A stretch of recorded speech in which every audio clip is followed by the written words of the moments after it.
Graça e paz, cara amiga, caro amigo que acompanha diariamente a nossa meditação sobre a Palavra de Deus na Santa Liturgia, aqui por esse nosso perfil do Instagram, pelo nosso canal do YouTube, Padre José Raimundo Escutando a Palavra, ou aqui pelo Facebook, onde você nos acompanha. Muito obrigado pela sua companhia. Eu sou o Padre José Raimundo dos Santos, sou da Diocese de Amargosa, na Bahia, e tenho a alegria de, nesta manhã, daqui de Roma, meditar com você a Palavra de Deus que a liturgia nos oferece. Esta semana nós estamos vivendo sob a luz que nós recebemos, digamos assim, né, do Monte Tabor, aquela luz que veio de Jesus. Ali no Monte Tabor, nós vimos que no Monte da Transfiguração, vimos Jesus que conversava com Moisés e com Elias sobre o seu êxodo. E a gente tem sempre insistido e mostrando, porque o próprio prefácio do domingo passado dizia, não é, que ali Moisés representava a lei de Deus e Elias representava os profetas de todo o Antigo Testamento. Então, a Igreja sempre olha para o Antigo Testamento com a luz do mistério da ressurreição de Jesus. E a gente tem dito, insistido nesses dias, aquele caminho que Jesus fez com os discípulos de Emaús, que ele vai ensinando as suas discípulas, os seus discípulos, a interpretar a Sagrada Escritura. Ele vai corrigindo o olhar dos seus discípulos, das suas discípulas, o seu e o meu olhar. E por falar em corrigir o olhar, ontem a gente falava daquele termo aporofobia, não é? E eu falava de um escritor, de um autor que tinha cunhado essa palavra. E uma amiga minha, uma seguidora aqui da nossa página, Rose Santos, ela no privado me chamou a atenção e me fez uma pergunta. Vem cá, Zé Raimundo, não foi uma filósofa, escritora, que cunhou esse termo, a Cortina, não é o sobrenome, Adela Cortina, que cunhou esse termo, e é verdade, é isso mesmo, essa filósofa espanhola, não um autor, mas uma autora. Então vamos corrigir o olhar. E ela disse, o gênero faz muita diferença. É verdade, faz muita diferença, né? No mundo onde a gente tanto pouco espaço damos para as mulheres, e neste mês de março, em que celebramos o Dia da Mulher, no dia 8 passado, esse é um escorrego grave, mas é o fruto de quem vai falando assim, sem um script diante, e de quem não fez todas as correções necessárias daquilo que precisaria e deveria dizer. Mas muito obrigado por essa correção, Rose. E vocês vão sempre fazendo isso, porque essa conversa nossa aqui é diálogo no qual a gente cresce e se corrige, às vezes que o pigarro está grande. Mas, voltamos à vaca fria. Aquilo que eu estava dizendo, não é que a gente aprende com Jesus a fazer um tipo de leitura da Bíblia, porque o Pai lá diz para Jesus, diz para os discípulos no momento da transfiguração: este é o meu filho amado, escutai-o. O povo de Israel é um povo que se faz com escuta. O mandamento que Deus dá ao povo começa justamente dizendo isso: escuta, Israel, o Senhor é o teu Deus, o Senhor é um. Amarás o Senhor teu Deus de todo o coração, com toda a tua mente, etc. O Shema.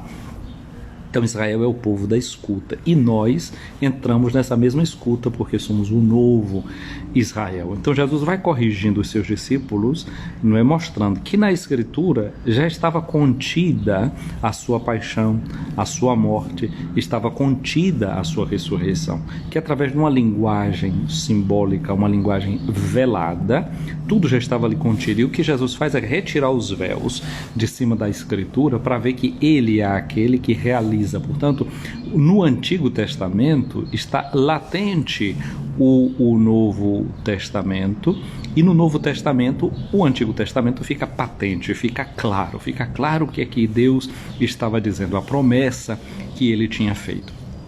E é por isso que a Igreja, por exemplo, nos dias de domingo, nos faz ver bem esse dinamismo, nos faz ver uma leitura do Antigo Testamento. Só não acontece isso no tempo da Páscoa, que na primeira leitura é o livro dos Atos dos Apóstolos.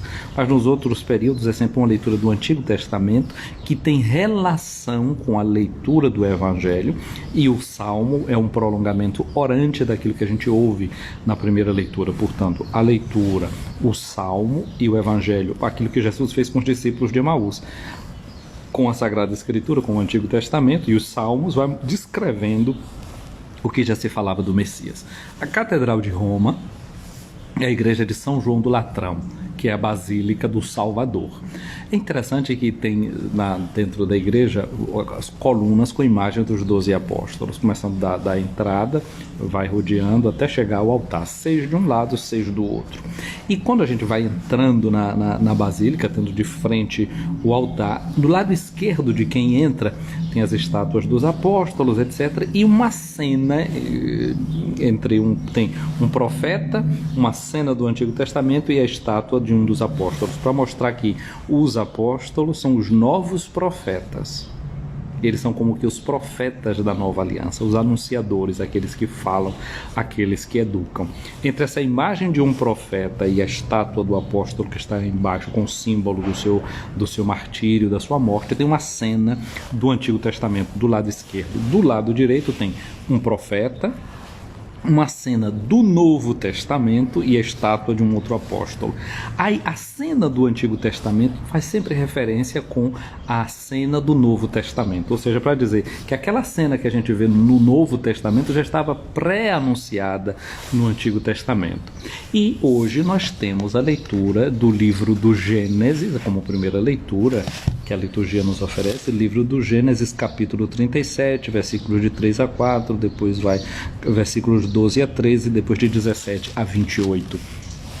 É a história de José, que é vendido para o Egito. José, filho de Israel, não é? Filho de Jacó, dos 12 filhos de Jacó, que depois, não é? Os 12 filhos são as 12 tribos.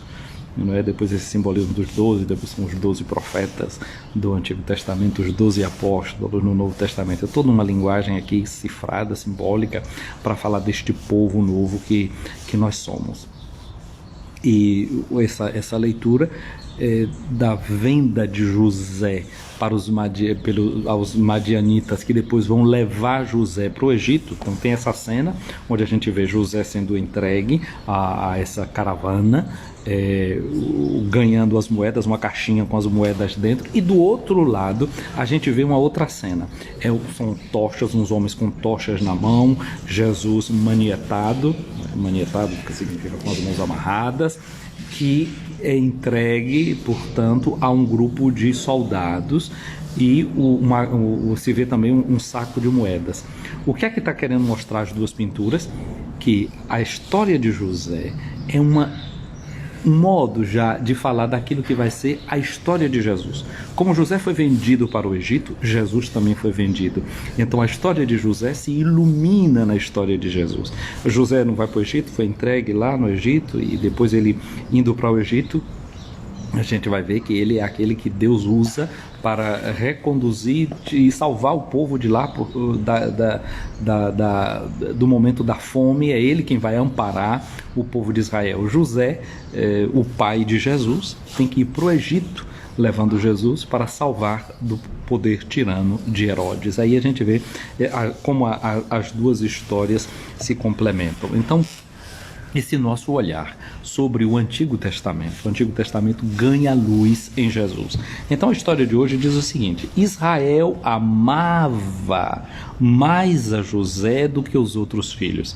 Lembra que lá no Monte Tabor, o que é que acontece? Quando Pedro está dizendo, Senhor, vamos fazer uma tenda para ti, para Moisés, outra para Elias. Aí quando ele está dizendo isso, a nuvem baixa sobre eles e se ouve uma voz que diz: este é o meu filho, o amado, escutai-o. Olha, o filho amado que estava ali prefigurado nesse amor de Israel por José, esse seu filho. José do Egito, portanto, é uma figura, é um tipo do próprio Jesus. É uma figura que remete a Jesus. O amor de Deus, o amor de Jacó por José, é símbolo desse amor de Jesus, desse amor que Jesus recebe do seu pai. com uma coisa aqui muito interessante, porque não é que Israel amava José mais que os outros, e Deus não ama ninguém um mais do que o outro, né? Nos ama igualmente a todos nesse seu filho que foi entregue. E disse porque também que José era tanto amado pelo seu pai, porque ele teve esse filho na sua velhice. E aí diz assim: por isso mandou fazer para ele uma túnica de mangas largas. A túnica. Vê que lá no Monte Tabor, o que acontece com a túnica de Jesus, com a veste de Jesus? Ela é a veste que vai ser resplendente, vai ficar brilhando. E para nós isso é uma imagem do nosso próprio batismo. Aqui essa túnica de mangas largas é um símbolo também do próprio mistério da encarnação de Jesus. Porque o que acontece com a túnica? A túnica é tecida, né? Feita de vários fios. Isso lembra nós que somos tecidos pelo amor de Deus. Lembra que o Salmo 139 fala que Deus conhecia a nossa vida desde o momento que nós estávamos sendo tecidos no ventre da nossa mãe. Portanto, essa imagem da túnica que é tecida é uma imagem da vida humana, do corpo humano também, que é tecido, não é, no ventre da mãe. Agora, os irmãos, vendo que o pai o amava mais do que eles odiavam esse irmão e já não podia mais falar com ele pacificamente. O ódio dos irmãos contra esse irmão que era amado. Ora, como os irmãos de José tinham ido apacentar o rebanho do pai em Siquém, disse Israel a José: teus irmãos devem estar com o rebanho em Siquém. Vem, vou enviar-te a eles. O envio de José aos irmãos, assim como o pai também envia o seu filho Jesus para nós, irmãos que não soubemos amar esse filho que o pai mandou para nós.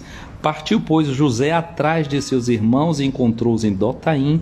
Eles, porém, tendo-o visto ao longe, antes que se aproximasse, tramaram a sua morte. Sexta-feira nos faz sempre lembrar a morte de Jesus, e hoje, lendo essa história de José, a gente lembra da morte de Jesus, esses irmãos que tramam a morte de José. E eles dizem entre si: aí vem o sonhador, vamos matá-lo e lançá-lo numa cisterna, depois diremos que um animal feroz o devorou, assim veremos de que lhe servem os seus sonhos. A raiva desses irmãos pelo sonho de José, que tinha sonhado que ele era um irmão que cresceria mais do que os outros. É assim que o sonho foi interpretado, e eles odiavam, portanto, o irmão por isso. E Rúben toma a palavra e diz: não tiremos a vida, e acrescentou: não derrameis sangue, mas lançai-o naquela cisterna no deserto e não toqueis com as vossas mãos. E ele dizia isso porque ele queria livrá-lo da mão dos irmãos e devolvê-lo ao pai.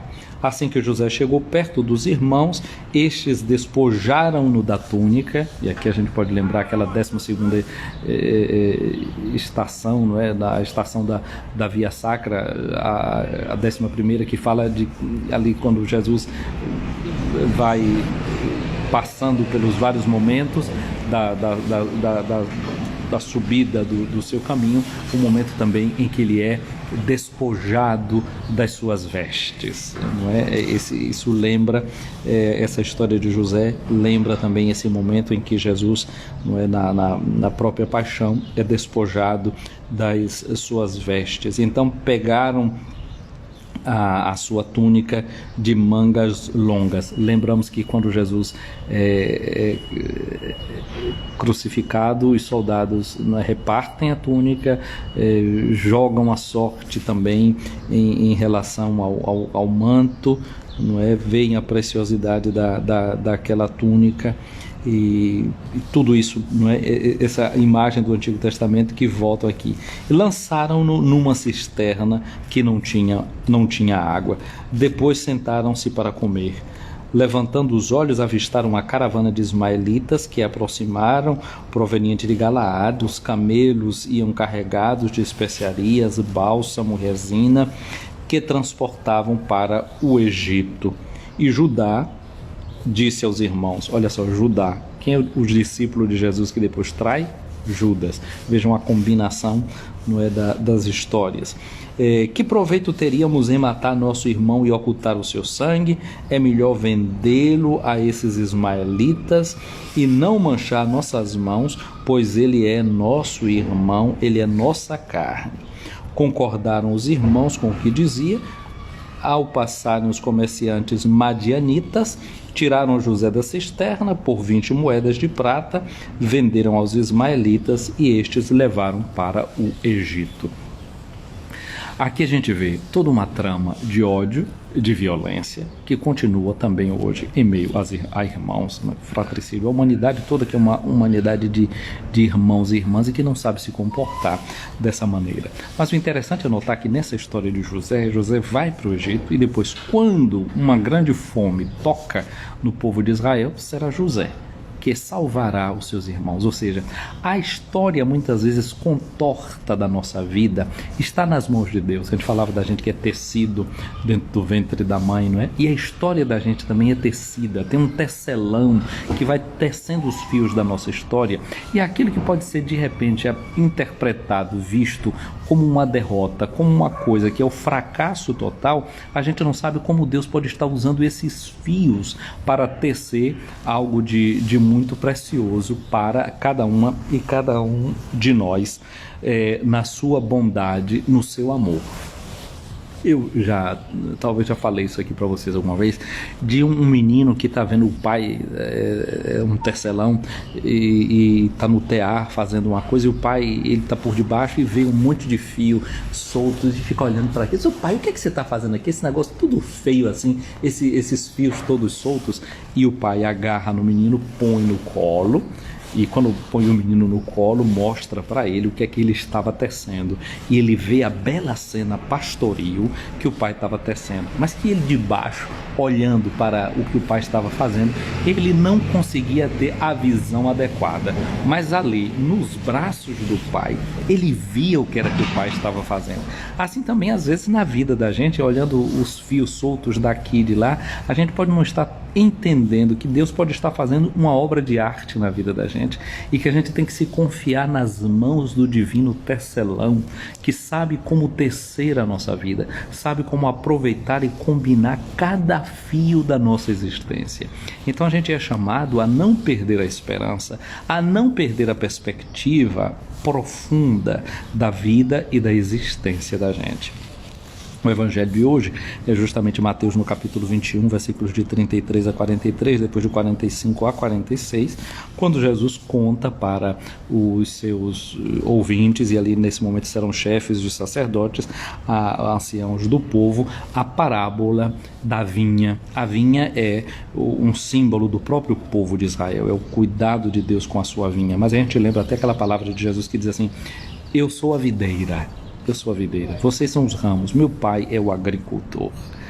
Então, nós que estamos unidos a Jesus para dar frutos, né? A gente pode lembrar muito bem disso. Então, a videira, os profetas já mostraram que é todo o povo de Israel. E o que é que Deus faz com este seu povo, né? Já tem uma parábola que mostra esse cuidado de Deus com a sua vinha, e Jesus usa dessas imagens, diz que esse dono da vinha, o que é que ele fez com a vinha?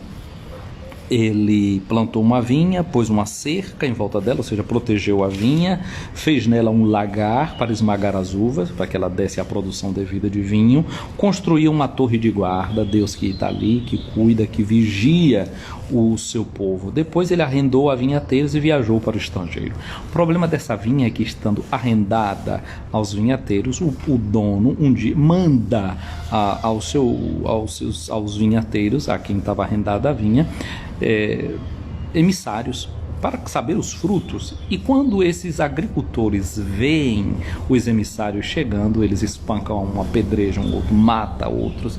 É toda uma imagem que Jesus fala do cuidado dos profetas. Lembra que eu falei para vocês a Basílica do Latrão, né? Um profeta, uma cena do Antigo e do Novo Testamento, um apóstolo. Então, esses mensageiros que o dono da vinha manda são os profetas do Antigo Testamento, são os apóstolos do Novo Testamento. E a gente diz: eu creio na Igreja Católica católica e apostólica, ou seja, uma igreja que continua o seu apostolado, a sua missão, o seu pastoreio, continua falando hoje, Deus continua mandando emissários, mas estes emissários nem sempre são escutados, nem sempre são ouvidos, muitas vezes são desconsiderados, são mortos, muitos deles, a violência contra aqueles que anunciam a palavra. E depois de ter contado essa parábola, Jesus usa uma outra imagem e diz, chega um momento que ele envia o próprio filho, como Israel fez, né, que mandou o filho José em direção dos irmãos. Nós somos os irmãos a quem o pai manda o filho. E quando vem o filho, os vinhateiros dizem, ali vem o herdeiro, vamos matá-lo e tomar posse da herança. A herança que Deus tem destinada para mim e para você não é uma herança com a qual a gente acede a ela, chega a ela por meio da violência, mas por meio do amor. O pai vai dizer, não é?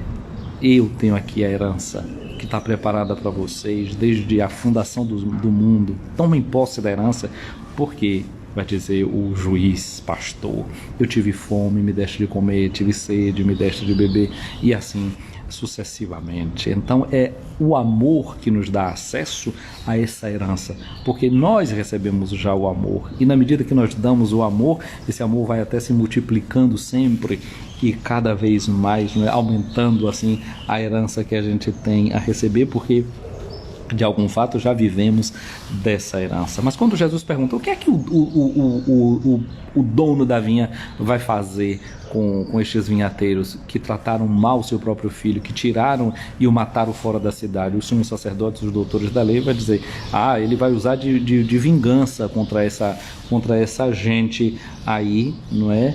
Que se tratou tão mal assim, mandará matar de um modo violento esses perversos e arrendará a vinha a outros vinhateiros e entregarão os frutos no tempo certo. E Jesus pergunta, vós nunca lestes nas escrituras?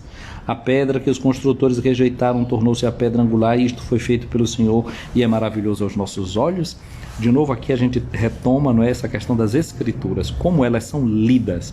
A gente começou a conversa lembrando isso, né? No Monte da Transfiguração, Moisés e Elias são símbolos da escritura. Como é que a gente lê as escrituras? A gente lê as escrituras com esse sinal do Filho de Deus que veio e cumpriu essas escrituras. Aí Jesus vai dizer para eles, por isso eu vos digo, o reino de Deus vos será tirado e será entregue a um povo que produzirá frutos.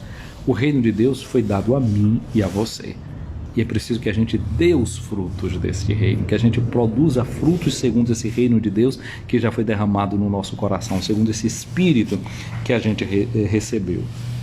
Os sumos sacerdotes e os fariseus ouviram a parábola de Jesus, compreenderam que estavam falando deles, e o que foi que aconteceu? Se converteram, mudaram de vida, eles compreenderam. Basta a gente compreender, basta ter a inteligência, basta a gente ler todos os livros que sabem interpretar as escrituras e basta isso? Conhecimento? Ciência? Não basta isso não. Eles procuravam era aprender Jesus, agora eles tiveram medo, porque Jesus era considerado um profeta, eles tinham medo da multidão. Minha amiga, meu amigo, então no dia de hoje o que a gente tem que pedir a Deus é essa graça de não apenas conhecer, mas de se converter. Deixar que essa palavra que a gente ouve, que é tão bonita e ganha sentido, realmente seja vivida por a gente, para que a gente entre nessa herança que Deus tem destinado para nós.